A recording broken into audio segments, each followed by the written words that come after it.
Solutions part 11.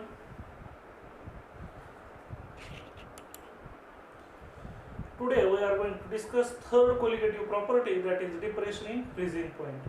In previous period we have seen two colligative properties. First colligative property is vapor pressure lowering, and second colligative property is elevation in boiling point or boiling point elevation. काय होत्या colligative property, काय आहेत त्यांचे उपयोग? Colligative property म्हणजे अशा property की ज्या प्रॉपर्टीज नंबर ऑफ सोल्यूट पार्टिकलवर डिपेंड असतात, म्हणजेच कॉन्सन्ट्रेशनवर डिपेंड असतात. सोल्यूट कोण आहे, त्याचं नेचर काय आहे याच्याशी देणं घेणं नसतं, अशा प्रॉपर्टीला कोलिगेटिव्ह प्रॉपर्टी असं म्हणतात. आपण दोन कोलिगेटिव्ह प्रॉपर्टी शिकलो. त्याच्यातली पहिली वेपर प्रेशर लोअरिंग. त्याचा अर्थ, जर आपण पाणी घेतलं म्हणजे प्युअर सॉल्व्हंट, त्याचं वेपर प्रेशर मोजलं, दुसरीकडे आपण पाणी आणि त्याच्यात नॉन व्होलेटाईल सोल्यूट युरिया टाकला आणि त्याचं वेपर प्रेशर मोजलं, पाण्याची क्वांटिटी दोन्हीकडे सेम ठेवली, तर सोल्युशनचं वेपर प्रेशर नेहमी कमी असतं. म्हणून त्याला म्हणतात प्युअर सॉल्व्हंटच्या तुलनेत सोल्युशनच्या वेपर प्रेशरमध्ये घट झाली, लोअरिंग झाली. म्हणून पहिल्या कोलिगेटिव्ह प्रॉपर्टीचं नाव होतं वेपर प्रेशर लोअरिंग. त्यानंतर दुसरी कोलिगेटिव्ह प्रॉपर्टी, आपण समजा पाणी घेतलं, पाण्याचा बॉइलिंग पॉईंट मोजला, 100 डिग्री सेल्सिअस आला. समजा त्या पाण्यामध्ये आपण नॉन व्होलेटाईल सोल्यूट युरिया टाकला आणि त्याचा बॉइलिंग पॉईंट मोजला, तर तो 100 पेक्षा जास्त भरतो. म्हणजेच प्युअर सॉल्व्हंटच्या तुलनेत सोल्युशनचा बॉइलिंग पॉईंट हा नेहमी वाढतो. एलिव्हेशन, बॉइलिंग पॉईंट एलिव्हेशन हे दुसऱ्या कोलिगेटिव्ह प्रॉपर्टीचं नाव होतं. मग ह्या सोल्युशनच्या आणि सॉल्व्हंटच्या जो काही फ्रीज वेपर प्रेशरमध्ये घट होते आणि दुसरं बॉइलिंग पॉईंट मध्ये वाढ होते. ह्याचा उपयोग काय होतो, तर प्रत्येक कोलिगेटिव्ह प्रॉपर्टीचं रिलेशन मोलार मास बरोबर आहे. मोलार मास बरोबर असल्यामुळं प्रत्येक कोलिगेटिव्ह प्रॉपर्टीचा वापर करून आपण अशा सोल्यूटचे मोलार मासेस काढू शकतो ज्याचा आपल्याला मॉलिक्युलर फॉर्म्युला माहित नाही. म्हणजे अननोन सोल्यूट ज्याचा आपल्याला फॉर्म्युला माहित नाही अशाचं मोलार मास काढू शकतो. आणि आपल्याला माहित आहे 11वी मध्ये आपण शिकलो होतो, एखाद्याचं मोलार मास माहित झालं की आपण आणि क्वालिटेटिव्ह आणि क्वांटिटेटिव्ह अनालिसिसचा वापर करून त्याचा आपण फॉर्म्युला डिराईव्ह करू शकतो, त्याचं केमिकल कंपोजिशन शोधू शकतो. आणि म्हणून केमिकल फॉर्म्युला शोधण्यासाठी मोलार मास ही अतिशय महत्त्वाची प्रॉपर्टी आहे जी आपल्याला फॉर्म्युल्याशिवाय येत नाही. मग अशा अननोन सोल्यूटसाठी ज्यांचा फॉर्म्युला माहित नाही त्यांचं मोलार मास काढण्यासाठी या कोलिगेटिव्ह प्रॉपर्टीचा उपयोग होतो.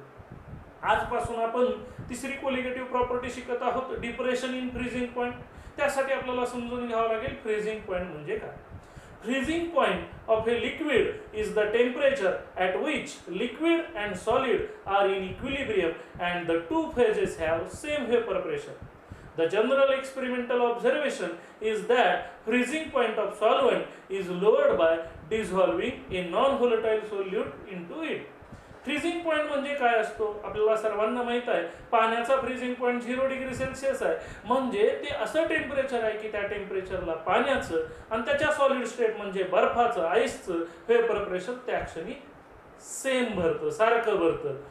म्हणजेच ज्यावेळेस लिक्विडचं आणि सॉलिडचं वेपर प्रेशर सेम भरतं आणि ज्यावेळेस त्यांच्यामध्ये इक्विलिब्रियम येतो ते टेम्परेचर म्हणजे फ्रीजिंग पॉईंट असतो.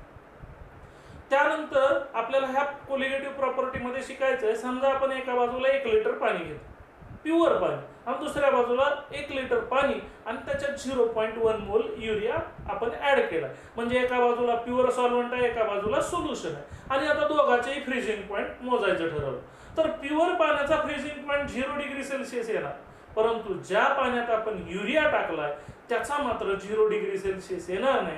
त्याचा फ्रीजिंग पॉईंट मात्र प्युअर सॉल्व्हंटच्या तुलनेत कमी भरेल. म्हणजेच सॉल्व्हंटच्या तुलनेत सोल्युशन मध्ये फ्रीजिंग पॉईंट मध्ये डिप्रेशन झालेलं असतं, घट झालेली असते, ते आपल्याला शिकायचं. म्हणजे सॉल्व्हंटच्या तुलनेत सोल्युशनचा फ्रीजिंग पॉईंट हा नेहमी कमी असतो, सॉल्व्हंटचा फ्रीजिंग पॉईंट हा जास्त असतो. मग फ्रीजिंग पॉईंट म्हणजे टेम्परेचर असतं, म्हणून फ्रीजिंग पॉईंट साठी TF दाखवतात. आणि प्युअर सॉल्व्हंटचा म्हणजे प्युअर पाण्याचा असेल तर T0 आहे. आणि पाणी टाकलेल्या युरिया टाकलेल्या पाण्याचा म्हणजे सोल्युशनचा असेल तर TF. Thus, freezing point of a solution containing a non-volatile solute is lower than that of solvent. If T0F is the freezing point of pure solvent and TF that of a solution in which non-volatile solute is dissolved, TF0 is always greater than TF.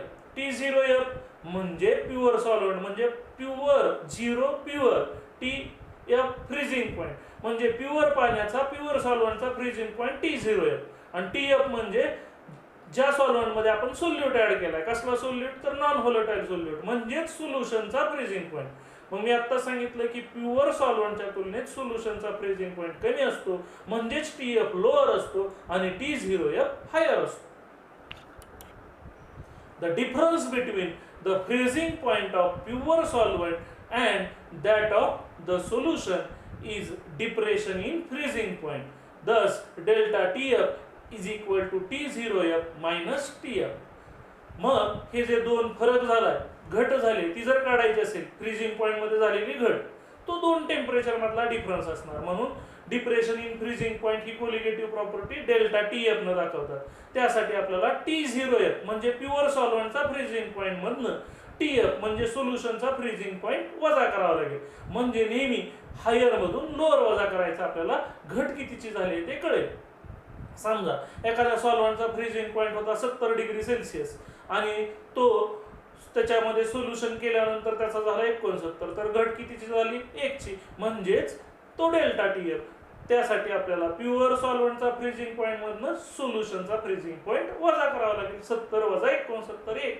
अशा पद्धतीनं depression in freezing point काढतो. आता आपल्याला बघायचंय freezing point depression as a consequence of vapour pressure lowering.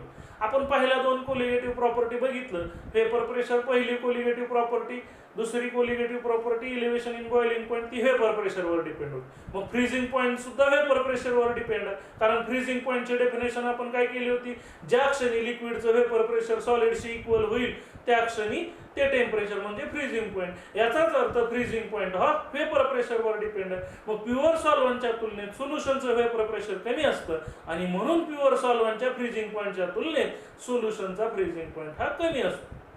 The effect of dissolution of non-volatile solute into a solvent on freezing point of solvent can be understood in the terms of vapor pressure lowering.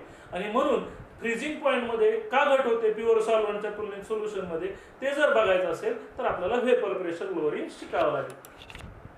Consider the vapour pressure temperature diagram as shown in figure 2.7. त्यासाठी आपण figure 2.7 बघूया, जो एक curve आहे. Y axis वर vapour pressure घेतलं, x axis वर temperature घेतलं आणि त्याच्यामध्ये तीन कर्व आहे. AB कर्व म्हणजे सॉलिड सॉल्व्हंटचा कर्व आहे, CD कर्व हा प्युअर पण लिक्विड सॉल्व्हंटचा कर्व आणि EF हा सोल्युशनचा कर्व आहे. मग हे तीन कर्व हे वेपर प्रेशरचे कर्व आहेत. एक आपण थोडक्यात उदाहरण म्हणून घेऊया, बर्फाचा, पाण्याचा आणि युरिया टाकलेल्या पाण्याचा. मग बर्फाचा कर्व कोणता असेल तर AB, प्युअर पाण्याचा कर्व कोणता असेल CD आणि युरिया टाकलेल्या पाण्याचा कर्व कोणता असेल EF. असे तीन कर्व आहेत. मग CD कर्व हा प्युअर पाण्याचा म्हणजे लिक्विड सॉल्व्हंटचा आणि EF कर्व हा सोल्युशनचा. मग सोल्युशनचा कर्व खाली का काढला तर आपण पहिल्यांदा शिकलोय की प्युअर सॉल्व्हंटच्या तुलनेत सोल्युशनचं वेपर प्रेशर हे नेहमी कमी असतं. मग हे AB EF हे कर्व आपल्याला काय सजेस्ट करतात बघूया. The diagram consists 3 curves. AB, the vapor pressure curve of solid solvent. म्हणजे AB हा सॉलिड सॉल्व्हंटचा म्हणजे थोडक्यात बर्फाचा कर्व आहे असं आपण म्हणूया.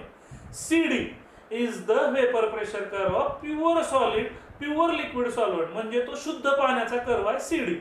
आणि EF is the vapor pressure curve of solution that always lies below the pure solvent. EF curve हा पाण्यामध्ये टाकलेल्या युरियाचा म्हणजे सोल्युशनचा कर्व आहे, जो नेहमी प्युअर लिक्विडच्या तुलनेत खालीच असतो. कारण सोल्युशनचं वेपर प्रेशर नेहमी प्युअर सॉल्व्हंटच्या तुलनेत कमी असतो म्हणून तो खाली आहे. It is important to note that solute does not dissolve in solid solvent. मग आपल्याला इथं एक महत्वाची गोष्ट लक्षात ठेवायची आहे की सॉलिड मध्ये हा सोल्यूट डिझॉल्व होत नसतो असं मानलं गेलेलं आहे किंवा ते डिझॉल्व होत नाही. बघा AB कर्व आणि CD कर्व हे एकमेकाला इंटरसेक्ट करतात पॉइंट B ला. म्हणजेच पाण्याचं आणि बर्फाचं वेपर प्रेशर सेम होतंय B ला. म्हणजेच लिक्विडचं आणि सॉलिडचं प्युअर लिक्विडचं आणि सॉलिडचं व्हेपर प्रेशर सेम होतंय बी ला, कारण ते दोघं तिथं इंटरसेक्ट झाले. म्हणजेच बी ला जे काही टेम्परेचर असेल तो फ्रीजिंग पॉइंट असेल प्युअर लिक्विडचा, ज्याला आपण म्हणणार आहोत T0F.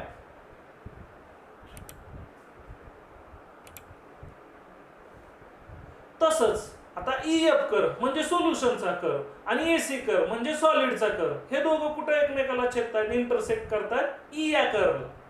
म्हणजेच या कर्वला सॉलिडचं व्हेपर प्रेशर आणि सोल्युशनचं व्हेपर प्रेशर सेम होतं. मग ज्या क्षणी व्हेपर प्रेशर सेम होतं सॉलिडचं आणि लिक्विडचं, त्या क्षणाला त्या टेम्परेचरला म्हणतात फ्रीजिंग पॉइंट. मग ला दोघांचं व्हेपर प्रेशर सेम होतंय, कारण ते दोघं छेदतायत तिथं, म्हणून त्या दोघांचं व्हेपर प्रेशर सेम होतंय. म्हणजे त्या क्षणी जे टेम्परेचर असेल तो फ्रीजिंग पॉइंट असेल सोल्युशनचा, म्हणजे TF. मग आपल्याला ग्राफच सांगतोय की TF म्हणजे सोल्युशनचा फ्रीजिंग पॉइंट हा अलीकडे आहे ग्राफवर, म्हणजे त्याची व्हॅल्यू कमी असणार, आणि T0F हा इकडच्या बाजूला आहे, राईट हँड साइडला आहे, म्हणजे त्याची व्हॅल्यू हायर असणार.